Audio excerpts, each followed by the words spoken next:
علمهای دنیوی هم از همدیگر فرق میکنن.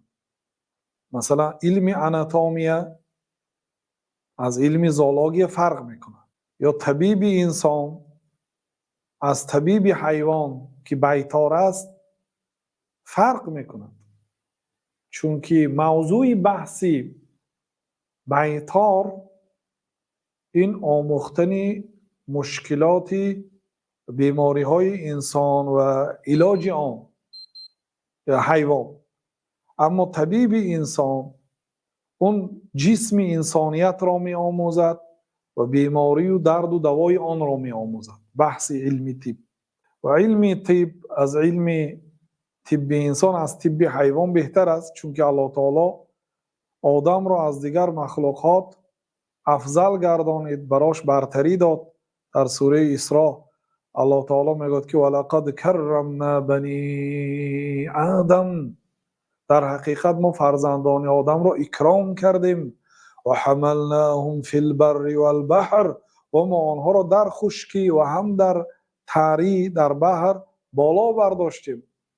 در خشکی در بالای اسب و حیوانها، یا در بالای ماشین و دیگر نقلیات، یا در بالای هواپیما، و در آب هم در بالا با کشتی و با هواپیما بالا برداشتیم. انسان در زیرش دیگر مخلوقات فرمانبردار است. الله تعالی آنها را فرمانبردار کرده است. و رزقناهم من الطیبات، چون از چیزهای پاک ما با انسان ها رزق دادیم. رزق انسان از رزق دیگر مخلوقات فرق میکند. رزق انسان پاک است. و فضلناهم علی کثیر ممن خلقنا تفضیلا، و ما انسان ها را از بسیار مخلوقات هایی که آفریدیم افضل گردانیدیم.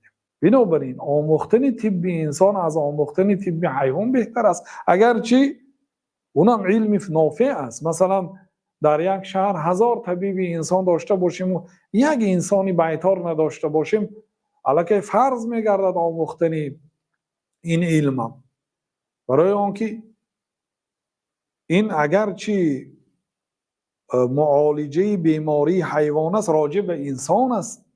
انسان از همه حیوان ها استفاده میبرد. بیمار شده است مثلا اسبش، وقتی که معالجه کرده این راجع فایده این معالجه راجع به انسان است. حتی اون حیوان هایی که مثلا گوشتش حرام است، اونا بیهوده آفریده نشدگی هستند، اونا آخرش به فایده انسان است. خیلی که راغب اصبهانی میگن که الله تعالی همه مخلوقات را برای انسان آفرید، انسان از اونها فایده میبرد و انسان را برای عبادت خود آفرید.